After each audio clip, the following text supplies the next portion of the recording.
Welcome, ladies and gentlemen. It is the Pottscast. We are in June, another episode, another MMA themed episode. I know last week you would have enjoyed the conversation with Ray Cooper III, PFL welterweight champion, but this week we're back to the UFC and we're back to the Natividad brothers. And this time it is Kevin Natividad. Kevin, welcome to the show. So happy to have you here.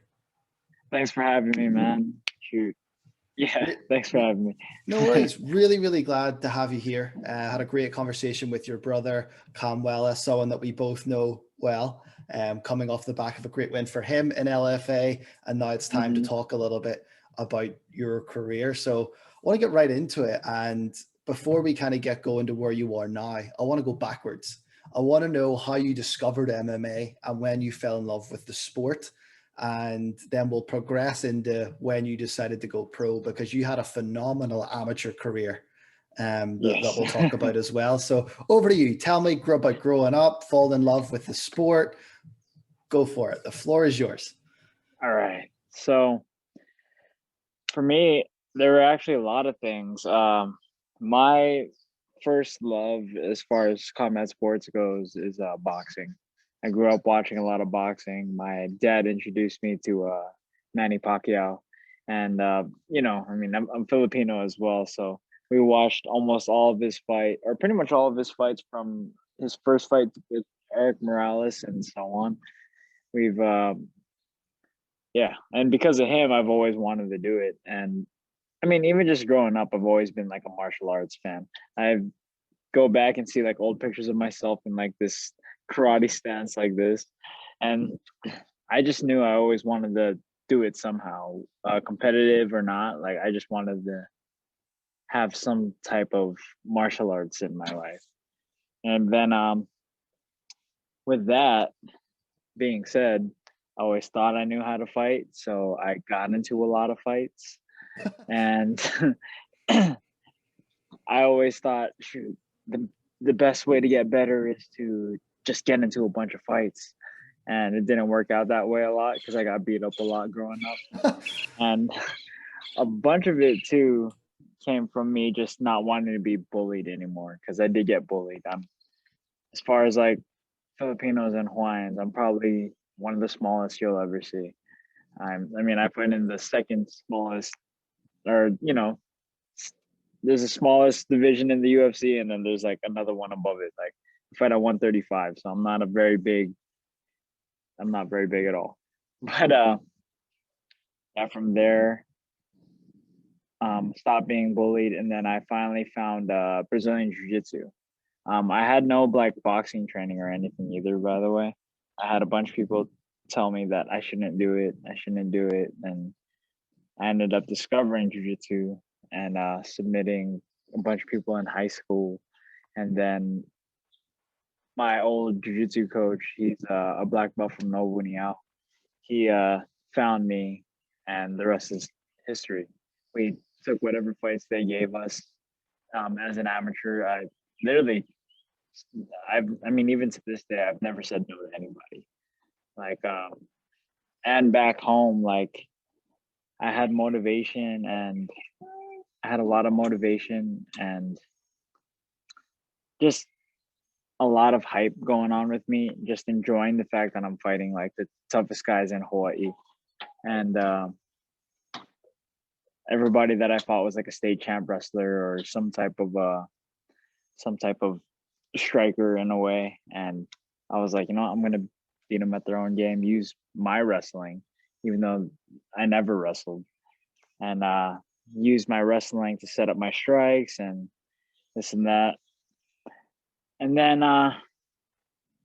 when I decided to go pro, actually, did I go too far, or what was the first question you asked me?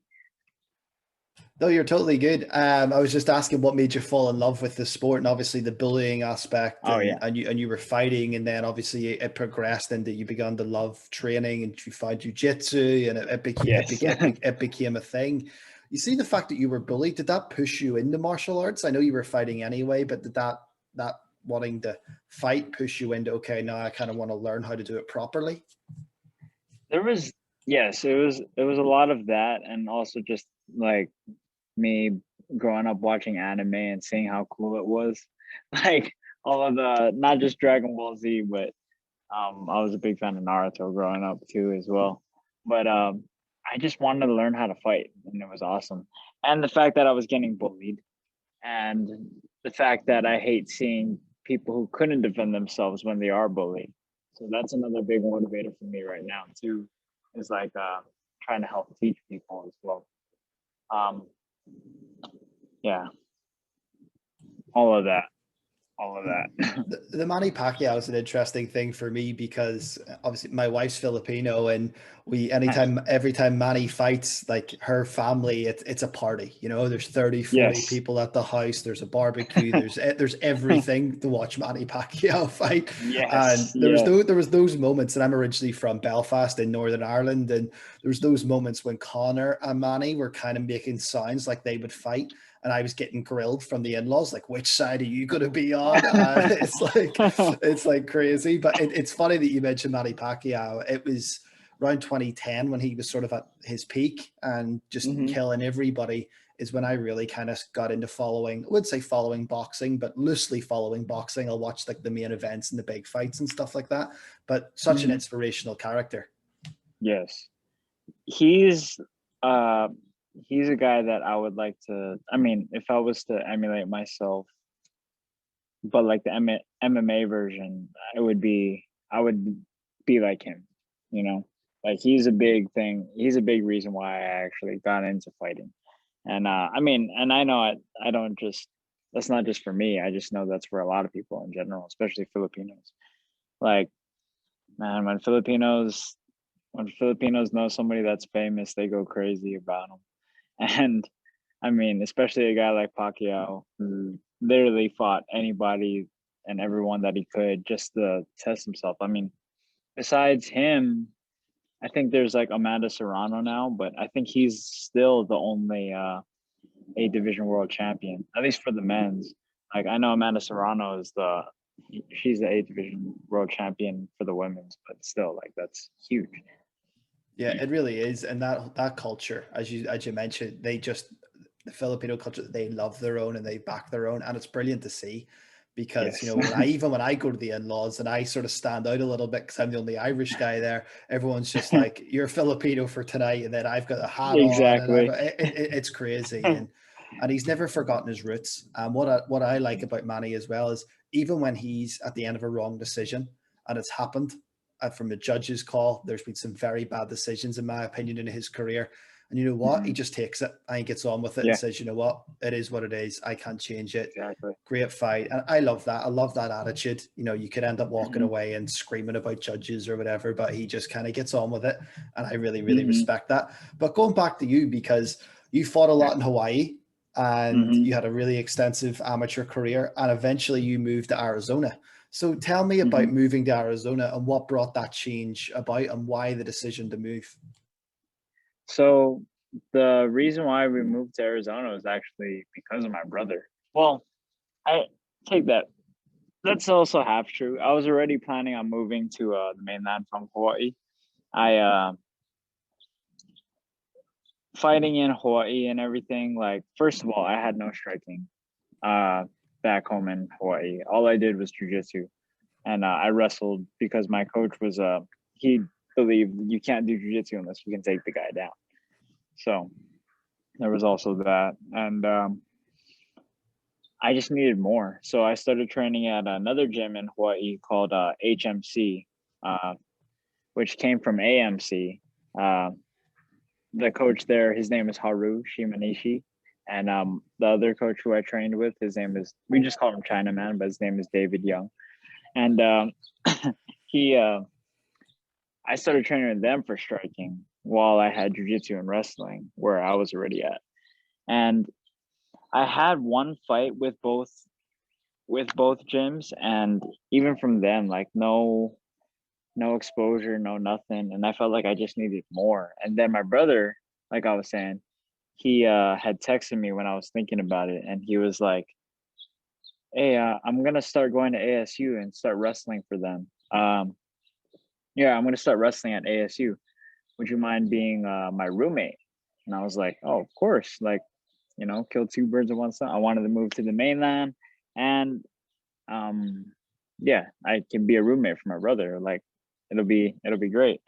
And the reason why I started training at the gym I did now also is because my old coach Haru Shimanishi, who opened up AMC, his students opened up the gym here called Arizona Combat Sports, and from there I flew out, and luckily where I lived was only 5 minutes away from the gym, and yeah, from then and the rest is history. I was still an amateur when I moved out there. I had one fight for a show called Rage in the Cage, and then I couldn't get any other fights, so I was planning on just going pro from there. And then we found out about this MMA tournament, and we were like, "Oh yeah, I'm down to do it." 3 fights in 3 days, and I took that, and then I ended up winning the national title, and I was like, "Now I can go pro." And from there, the rest is history. It's incredible too, because I've had Christian on the show, and by the time your episode comes out, Christian's episode will be out as well. And I think it's going to be really cool, to see the parallels, but also the differences between both of you. And I was going to ask later about your relationship with Christian and your thoughts on him and his career so far, but because you brought him up, I'll ask it a little bit earlier. Let's talk a little bit about that relationship. I know he corners you for your fights. What's your relationship like with each other, and how far can he go? What's your thoughts on him so far? My brother, first of all, he's always been a natural talent. Like, he's always been the athletic one between me and him, and he works hard too. Is the thing. Like, I know in a way back home I somewhat inspired him because he knows me. Like, growing up, I wasn't never seen as athletic. I was never seen as like somebody who can get to the point that I'm at. And I was like, no, I'm just gonna train, work hard, and get to the point regardless of what they say. And I got him to do it because he obviously has all the talent. I mean, look at where he's at now. He's 3-0. All his fights for the LFA. His last guy was super tough, especially. Found out he was tougher than he actually was, and I think Chris can go far. And we're pretty close. That being said, we're pretty close. We train together most of the time. Not as much lately, but just because my situation. But for the most part, we're like, he's my main training partner. We know each other in and out, and we know what to do to help each other grow. And that's why, regardless, he's going to be in my corner. And if they let us, I would also fly out there with him as well for other coach. But it is what it is. Like, I'm not worried about him either. That's why I let my coach fly out with him. So yeah, I think he can go far. I agree with you. I also think he can go far, and I really do. So far from what I've seen, the sky's the limit. I know the last fight that went the distance, I jokingly said to him that his opponent, whose name I can't remember right now, it's went out of my head, but his opponent was almost saved by the buzzer at the end of the first round. It looked like it was about to be ended, and the buzzer came in time, and then the guy was able to get through the next couple of rounds. Probably the only reason that it lasted the 3 was just the timing, because it did look like it was about to be over, and he was just beaten by the buzzer. But I'm excited to see, obviously, what's in Christian's future. But back to yourself, motivation wise, I love to ask my guests, what motivates you? What makes you want to do this sport? What makes you want to get better every day? You've came through the amateurs, you've came through a couple of different professional promotions, and now you've fought in the UFC as well. What motivated you to really just keep at this? Well, I guess I have a lot of different motivations, but obviously my motivations change as my career goes on more. As far as right now, I mean, well, one thing is to say, I think I'll always do this regardless. Like, there's nothing I'd rather do. Like, even if, I mean, got knocked, or I lost my last 2, got knocked out pretty bad the first one, but I wouldn't change it. You know, like I learned so much from that one, and even my last fight. Like, and all I can say is that I feel blessed that I can do this and that I'm healthy enough to still continue doing this. Right now, what's motivating me to keep doing this is like all the the support from everybody. And it's crazy to me because like the first fight, I was getting all this hate and negativity, and now it's like the exact opposite. And I'm glad because I felt so good in there the fight night, like walking out with the crowd, finally a full crowd and everything on the Masvidal and Usman card. And I was, I was ready to go, and I felt like they stopped it early. Like I remember everything that had happened besides when I got clipped up. He caught me with a good left hook, but when I fell, I was just like, "Oh shoot, did he go behind me? Oh no, he's still in front of me." So I fell back, and then he got on top of me, and he was still trying to hit me some more. And then I tried to frame off, and I just seen Herb Dean get on top of me, and I was like, "Oh, come on, man." But sorry, I'm getting off topic again. But It's all good, all he good. the more that never ending support from everybody, like constant support on like social media especially, but even out and in person, like at the gym that I train at with everyone who's there, and or both gyms that I train at with everyone who's there, my coaches, and even just random people. It's like I've never had it happen to me before like this, but like I've even been over at I went to a QT, a gas station the other day because I was getting my car oil changed and serviced, and I just walked in there to grab like a little like protein bar and an energy drink because I was reading a book, and two guys came up to me. One of them asked me if I had a fight coming up and everything, and then the other guy, he didn't even ask for my name. He was just like, "Hey, I'm a big fan of you and your brother. Keep it up. Keep your head up. You got the next one and stuff." Um, that and just that motivates me because they always tell me that I motivate them. And kind of like what I was talking about earlier, like how I hate seeing people get bullied and whatnot. Like if I know I can motivate people, like win or lose, like I don't even care. I'm just gonna go out there and fight, and it makes me happy. Yeah, that's a big thing too, isn't it? That your happiness, the happiness factor, the enjoyment factor. Mm-hmm. Effectively, this is your job, this is work, but it's a job and a work that you enjoy, and I think Yeah. that ultimately makes a difference. It's different for someone like myself who goes and works an office job every day, and I can't wait to get on my next podcast.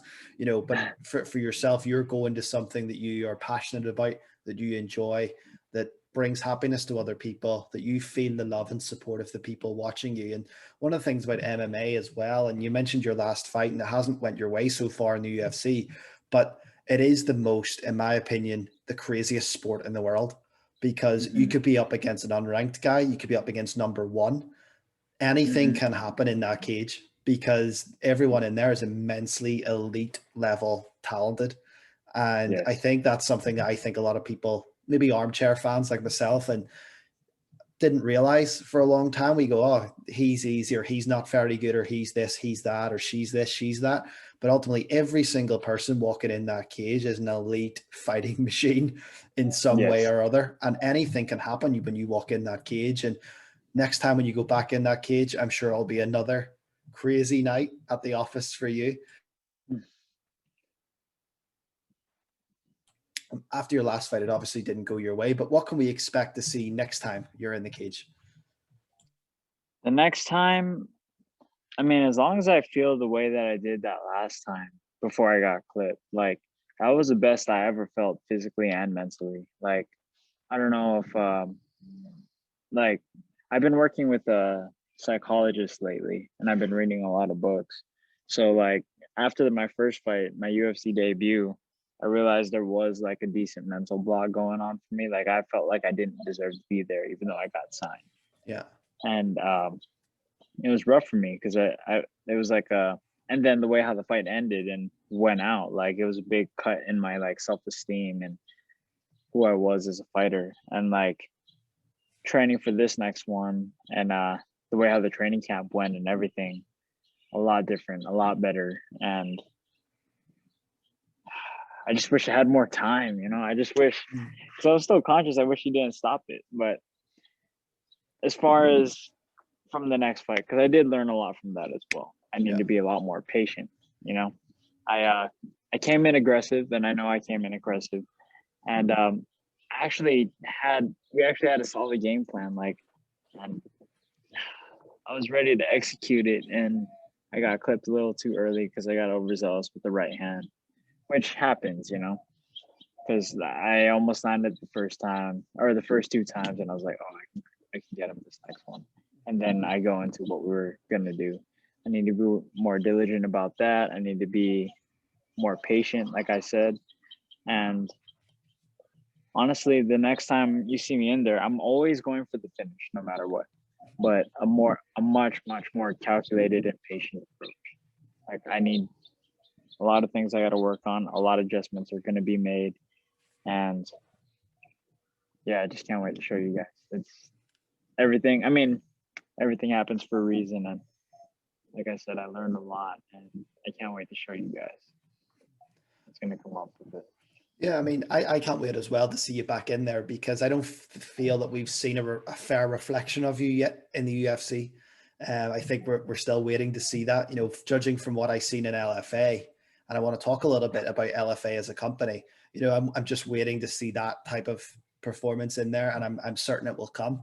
LFA in particular, you had a great time in the LFA. Your brother's really enjoying that there. Tell me a little bit about the LFA.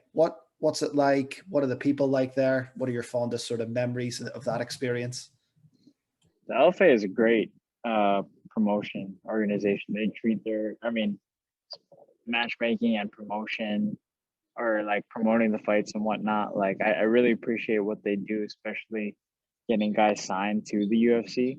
Like, I feel like there aren't really enough, like, I don't know if a theater show to the UFC is the proper way to call it, but like, they're great at showcasing talent. And like, it's, you know, as soon as I saw that RFA and Legacy were teaming up, I knew that was the show to go for, and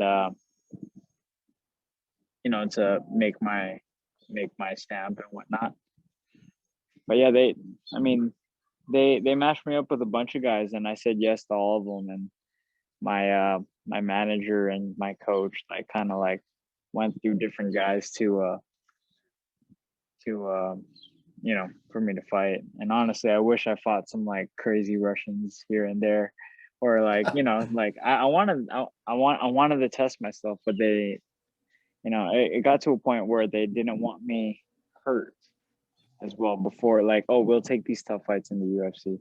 And I'm like, you know, I don't even care. Like, just give me anybody. Like, that's how I need to take my approach. Or I need to think like that. It's my job, and it's their job to work. So Yeah. I kind of just did what they said, you know. Yeah, right now too, my favorite LFA fight that I had. I don't even know if there's any footage on it really, but it's when I fought holy crap, I can't remember his name. He had green hair. Yeah. Oh, his name was like Tyler Bielecki.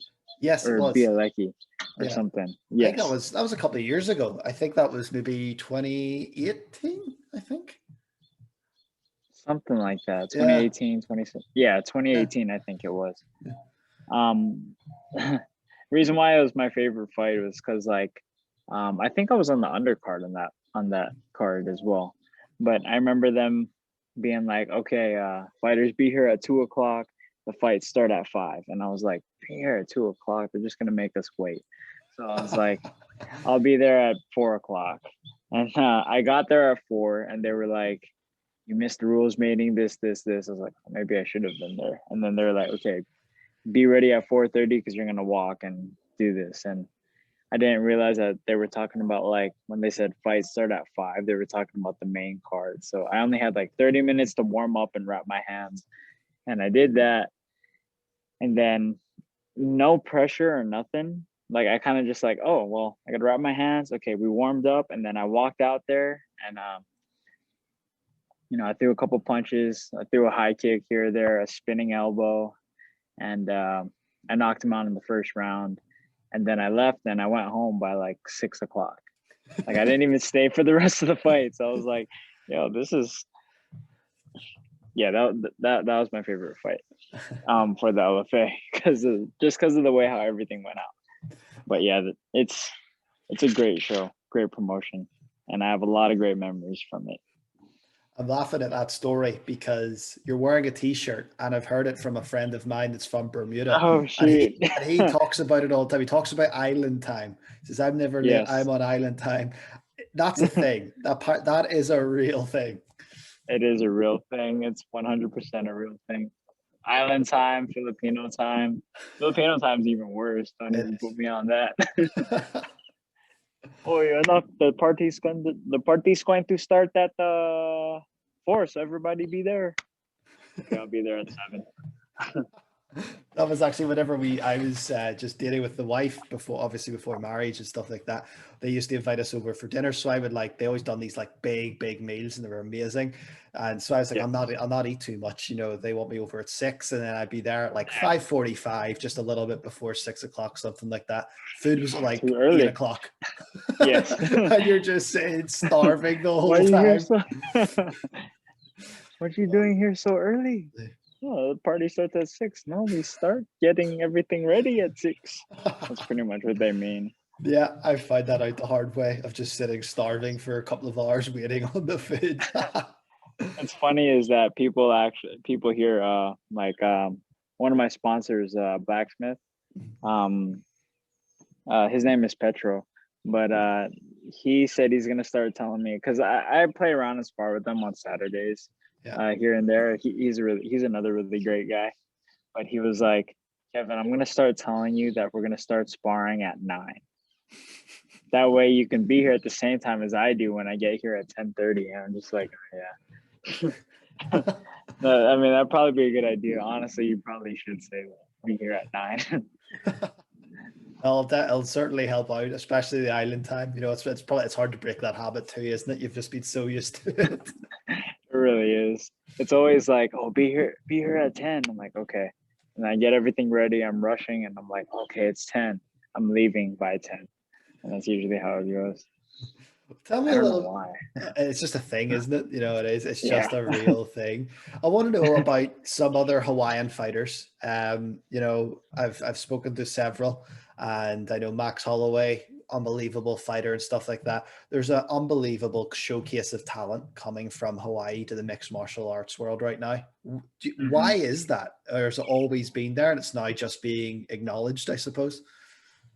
So that's part of the reason why I left Hawaii, because there is always a great amount of talent, but there was just no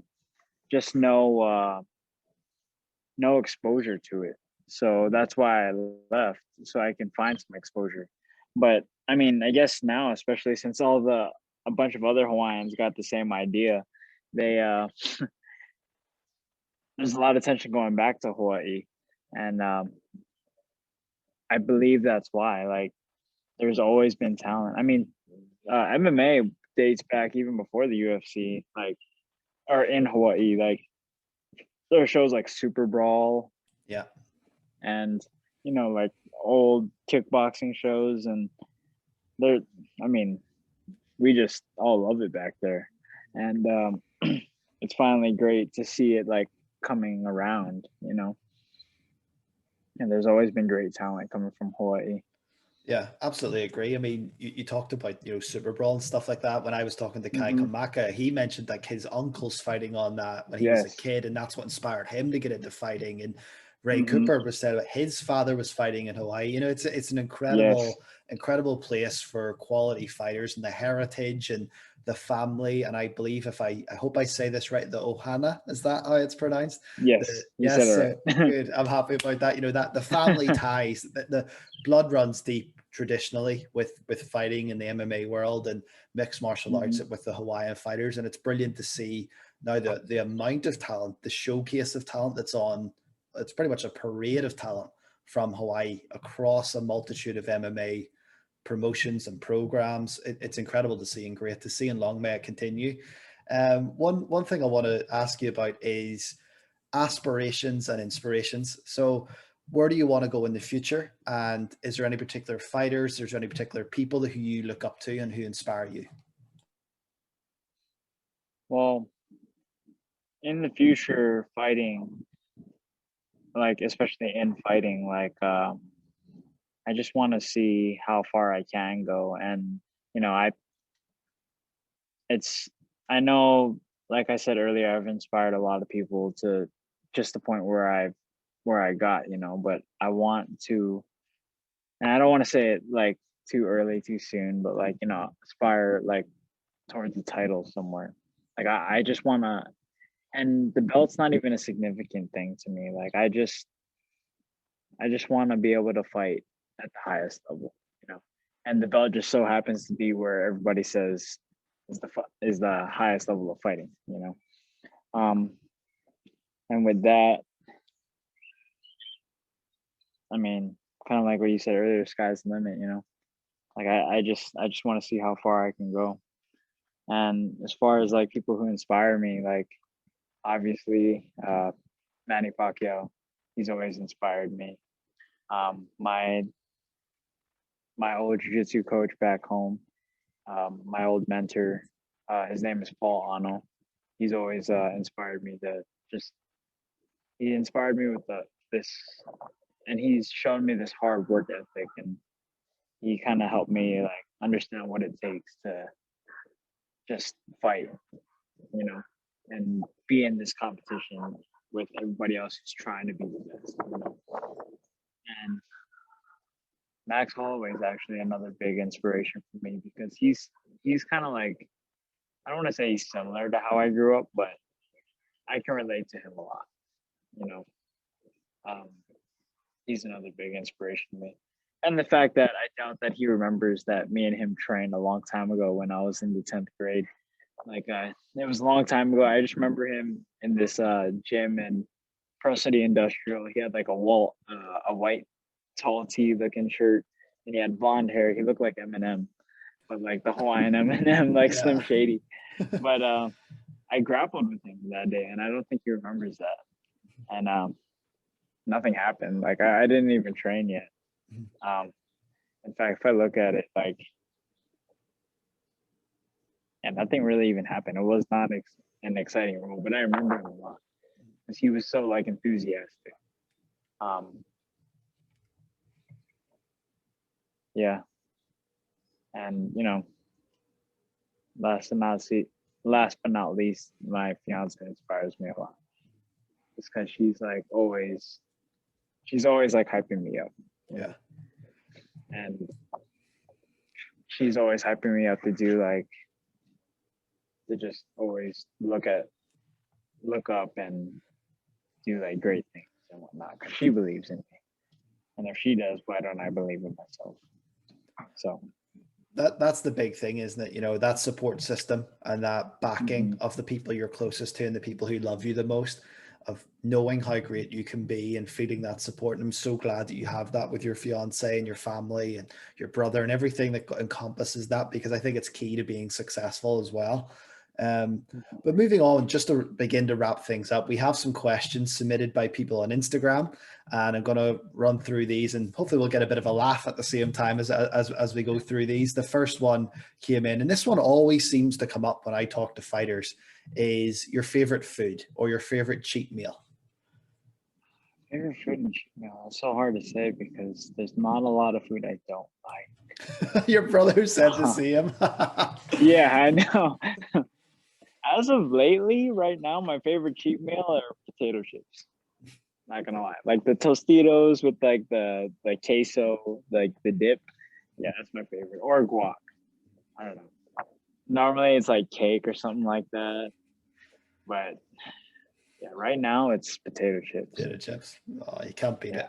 Can't beat it. I just finished eating. I just finished up a bag actually right before this call, so, and I'm about to get more if I can. Oh, perfect snack.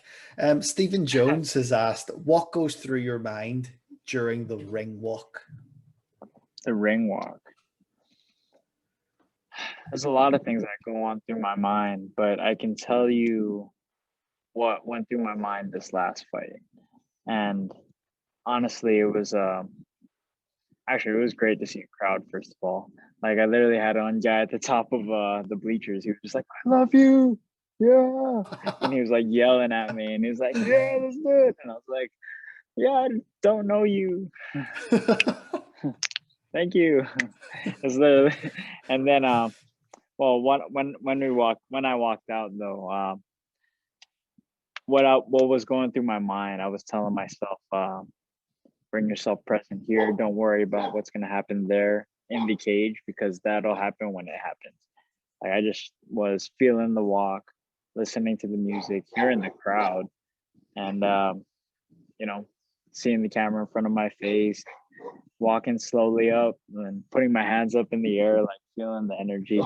So yeah, I was just trying to be present in that moment. That beautiful 8K camera as well, the UFC are using right Yes. now. You get a beautiful picture of yourself all toned and all looking great and Mhm. ready to go. Yes. I need Uh, that. Yeah. Need that camera. Team Hawaii sent me a message and they said to ask, how do you stay resilient in the face of adversity? Stay resilient in the face of adversity. Well, at least for me, it's always to remember the end goal, you know, and like to remember that, like, when shit sucks, it's not gonna last forever, you know. Like, I even with this loss and everything, like, it's just a loss, you know. There are worse defeats than loss, or like there are worse losses than defeats, and I'm still blessed that I'm healthy. I'm not even concussed or nothing. Like, I'm Yeah. 100% healthy. Except for this, I'm going to be getting surgery on this elbow Yeah. pretty soon. Actually, my elbow's kind of messed up, but other than that, like, I'm really healthy and I can still compete. And yeah, you just gotta throw all that away and move on. Absolutely agree. I'm reading a book at the minute and I'm going to chat to you when we finish this about this book because I think you should get it and I'll send you a copy. I'm reading a book at the Okay. minute. I'm one of the guy, and it's Russell Wilson, the Seattle Seahawks quarterback. And Wow. I'm not very big on NFL or anything like that, but he talks Me about his neither. mindset and he talks a lot about whether he wins, loses, or whatever. When he lost the Super Bowl final, they asked him, "How do you feel?" And he says, I have to be willing to take the risk to throw the game winning Mm, pass, but that throw of the game winning pass can also be the game losing pass. And he mm, goes, and no matter what happens, the sun's coming up tomorrow, and it's what I do about it the next day. And I thought it was such a cool statement. And it's one of the best books I've read. I was actually recommended it by Eric Nixick, head coach of Extreme Couture. And oh yeah. I've been reading it. So I'm gonna get a copy, get your address, and I'll send you a copy because it's class and I think you'll really enjoy it. But Josh Dodge asked the question as well. How many miles do you run on average a week? Are you a road runner? So Josh Dodge is an old friend of mine, and he we used to run together a lot. And the thing about him was on the island of Hawaii, especially back home, when we were all in high school, he was like the fastest on the island in high school. He ran his mile in like 4 minutes and 12 seconds, I think was his record time. And literally to try to literally for me to get better at my cardio and everything and running, I ran with him. So he's probably just teasing me right now, asking me how many miles I run daily on average. And I'll tell him right now, I'm sorry to disappoint you, Josh, but I only run 4 miles. It's 4 miles more than me. 4 miles more than Yeah. me. And I'm a soccer player, and I'm supposed to be able to run, and I just haven't been since COVID.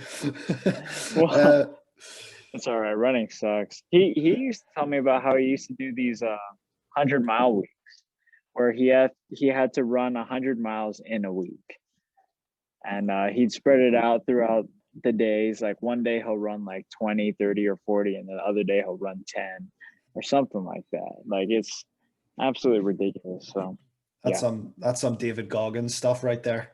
Yeah. 100 mile weeks. Well, back to like, if he is teasing me, I just like to say the quote that I always like to tell him is, running is a great skill if you don't know how to fight. So They often say that. They often have a saying in soccer about guys who can run really fast. They're like, yeah. dogs can run, but dogs can't play football. You know what I mean? They say that if someone's really quick, but they're not like a good player or something. It's always a little line they fire back. Another question that came in was, where did you get your nickname, Quicksand? Where'd that come from? So it's not been advertised as much lately, but it originally, and kind of like what I was saying earlier. Yeah, kind of like what I was saying earlier was that I'm originally a grappler. I'm before I learned how to strike and do all this stuff with Arizona Combat Sports, I all I did was jiu-jitsu, and it actually came up at a jiu-jitsu tournament. A good friend of mine, Juan Alvarez. Now, he he was watching me compete at this grappling tournament, and everybody that I competed against, it was just so. And this is just my grappling style in general, like a lot of control, um, slow pressure, and eventually I get the pass, and then I eventually submit, and then I'll take my time in that position. And he was like, "It's like they're just drowning in quicksand." And from then on, that's when I got in. It's stuck ever since. Brilliant, brilliant. I love hearing actually the way and how people get their nicknames. Um, Mm-hmm. my friend Stephen, who listens to all my podcasts, and we often debate, if we were fighters, what would your nickname be? And I've no idea, but I quite like the idea. One of my favorite Netflix series is The Punisher. And I often Oh like yeah. the idea of like Darren the Punisher Potts, albeit I know I would just get beat up for the whole time I'm there. That would be my nickname. So, No way. sure. The Punisher, huh? I'm It a big is. fan of the Punisher and just comic books in general. Yeah, same. And he's like a big Captain America fan. I know. Like, well, yeah. That's what I'm gonna call you from now on. The Punisher. Punisher. It's like Check punishment out my doing this podcast. podcast. Yes. check out my my little interview here with the Punisher. That's probably what I'm gonna post. They'll be expected. I forget the guy's name now that played it on Netflix. I think it's John someone. I forget, it's the last names out of my head. They'll be expecting I him don't to show remember. up. They'll turn on, see me, and be like, "Oh no." So it does bring us on nicely to the next question, because someone's asked about your favorite movie or TV show. I don't really have one like in general. Like I'm right now. Well, actually no, that's a lie. Sorry, I go back and forth. I overthink things a lot. But one of my favorite movies ever is The Dark Knight. Yeah, super. Yes. It's so good. Like a great version of the Joker. Um with Heath Ledger, and Christian Bale does pretty well with that version of the Batman as well. It's just so good, like, and just constantly making you think, and Yeah, I just love that thing, like mind games. yeah, 110% agree with you. Would Batman be your favorite superhero, or do you have a different one? Captain America. Who's your favorite? Do you even have a favorite? My favorite superhero, just growing up in general, and it's never really changed, is Spider-Man. Yeah, I have exactly. Spider-Man underwear on right now too, and I won't show you that on camera, but that's how big of a fan I am of Spider-Man. Yeah, he's number one for me as well. I'm not wearing his Yes. underwear. I'll leave that for you and the fiance Yes. to see. But that's cool. It's a big one for me. She actually got me these. So yeah, She knows you very well. Then she another does. one that comes up: fantasy book. This could be a fighter from past or present. Fantasy book, a fight between yourself and anyone. Who would you pick and why? Me versus Jose Aldo. Yeah. And reason why is because growing or like when I started fighting, I was a big fan of Jose Aldo. Just after his fight with Cub Swanson, Yeah. which I already knew who Cub Swanson was. And then I saw that fight. I was like, who the hell is this guy? And then, you know, see him fight Mike Brown and Uriah Faber. And I was just like, this guy's crazy. Like, he's awesome. Like, I'm going to keep watching his fights. And the fact that he fights for Novo União. And when I started training, I trained under Novo União, Novo União, Hawaii. And yeah, for some reason it just stuck. I was just like, yo, like Jose Aldo is my favorite fighter. Like I love the fact that he was, jiu-jitsu black belt, which is what I strive to be one day. And he's such a great kickboxer too, And the reason why I pick him now is because he also fights at 135 pounds. And that's just crazy to me. So yeah, I pick him 100%. Yeah, it'd be cool actually if that fight ever did take place. With him still at 135, I think that'd be really good fun for you as well. To fight someone that you look up to and a hero of yours. Another question that came in was, if you could go on vacation anywhere, where would you pick? Anywhere. Oh my gosh, I was about to say something really corny, but I'll go ahead and say it. I was going to say it doesn't matter as long as, or actually I won't say it because I can't. It's that corny. Right now, I would like to go back home to Hawaii with me and my fiance. Yeah. And just literally have all the time in the world to just check out every single place that I know she would enjoy. That's what I would pick. Like, it's my vacation. It doesn't have to be anything crazy. I just need a good little break. It's massively high on my to-do list. Vancouver, we fly quite often to Hawaii from the airport here, and it's very high on my to-do list. I just want the Canadian dollar to be a little bit better, because I feel like everything costs triple the amount in the States because our dollar is so bad. So I'm kind of like, come on, dollar, get better. That's the dream for me. You mentioned Dragon Ball Z earlier when we were chatting just at the very, very start. Yes. And I have to ask, what's your favorite saga and who your favorite character is in Dragon Ball Z? Because if it's not Vegeta, I'm not going to be happy. Oh, dude, my favorite. Yeah, no, Vegeta is definitely the best character in the series. And I mean, he's grown so much. He's like the only one. And I kind of hate how they did him dirty though. Like in Super, I hear they made him a lot better. But yeah, Vegeta for sure. And also the fact that the Frieza saga is my favorite. Like everything leading up from the Saiyan saga and Planet Namek, and the way how it ended. Just because I think it also has like the least amount of plot holes when I go back and watch it. Like it was just, compared to the rest of the series, like the Android saga was good too, but man, the Frieza saga was probably my favorite. I prefer the Android and the Cell saga. I kind of combine them into one just because of the way it always. So that's my favorite, but my favorite villain is Frieza by a mile. I think they done 100%. So much work in building him. They done similar stuff with Cell. I thought Boo was good, but I felt they kind of rushed it a little bit. That's just my opinion, but certainly one of my favorite shows as a kid as well. Really, really enjoyed it.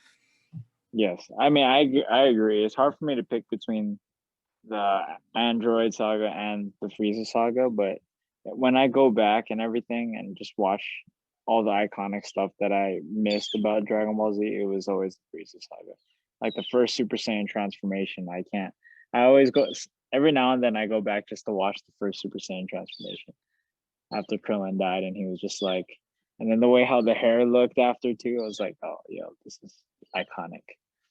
Yeah, it really was. And it was one of those ones as a kid, you were sitting screaming and holding your breath and trying to see if it worked, and it didn't. And your parents would slap you around the head and be like, what are you doing, idiot? That was my experience anyway. That was, well, they didn't slap me for it, but I was always trying to like throw the Kamehameha wave here and there. But yeah, it never worked. Or fly. There was this one episode of Dragon Ball Z where Gohan was just like, here, Videl, here, try this, and energy. And I'm just like, it's not working. But yeah. That's so good.